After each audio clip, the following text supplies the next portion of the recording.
What's going on? This is All Love Gary from Tripod Sports, and today I'm gonna be doing the top five NFL MVP candidates so far this season.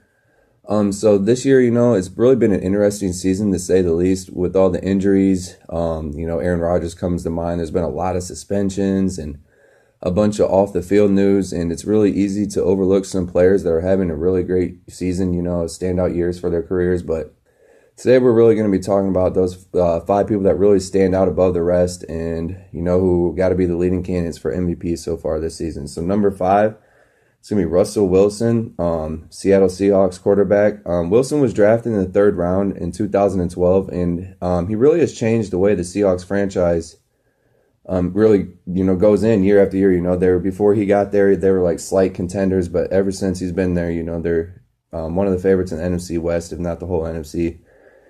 He slipped a little bit in the draft because of concerns over his height, but Wilson really has proven to be one of the toughest quarterbacks in all the league and continues to have another solid season behind the NFL's worst offensive line. Like, their offensive line is horrible.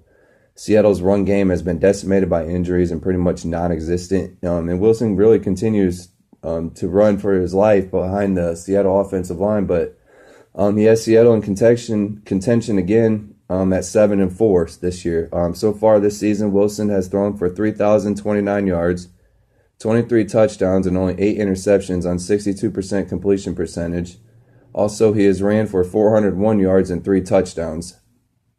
He's a long shot probably to win it, but through 11 games, he's having statistically his best season ever, and Seattle is winning again, so that's why he's got to be number 5.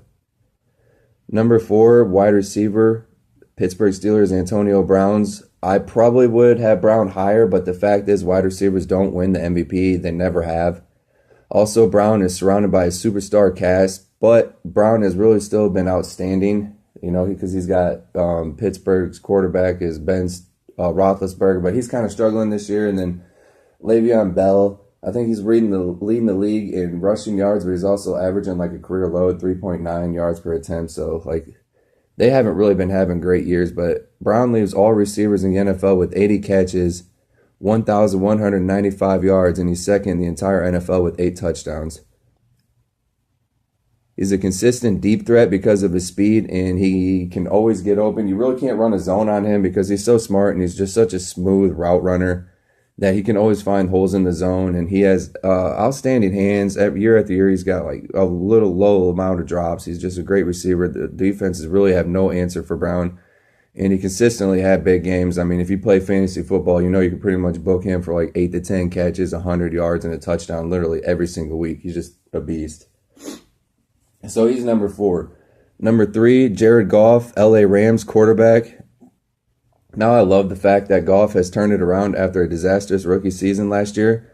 I think it's just amazing what he's been able to do in 1 year. Now, a lot of this has to do with the system that the new head coach, Sean McVay, has installed. Really, to me, this is the quintessential proof that a system truly affects a quarterback's success, especially a young quarterback. I've always stated that, in my opinion, Russell Wilson really is a systematic quarterback, that him and Pete Carroll's success comes together, and one wouldn't really have the success without the other one. And, if you look at what Bill O'Brien had installed for Deshaun Watson before he got injured, they're running a lot of speed options, and Texas really never did that. And Watson was having amazing success. He also has the perfect complement in running back Todd Gurley. You can be a beast all you want, but this dude is a straight monster. And the Rams are in first in the division at 8-3 and are coming off a huge victory against the Saints last week. And Goff has thrown for 2,964 yards with 18 touchdowns and only 5 interceptions. So he's not turning the ball over at all, and that is great. You really need that, especially for a young quarterback. That's pretty rare.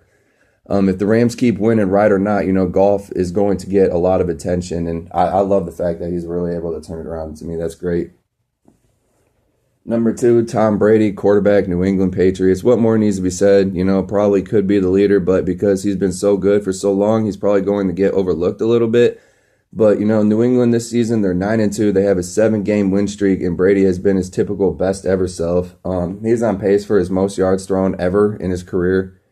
You literally cannot make an intelligent argument that Brady isn't the best ever. His numbers this year, 3,374 yards, with 26 touchdowns and only 3 interceptions with the 68% completion percentage. I mean, that's incredible numbers. That's through 11 games too. Only 3 interceptions on 26 touchdowns. That's great.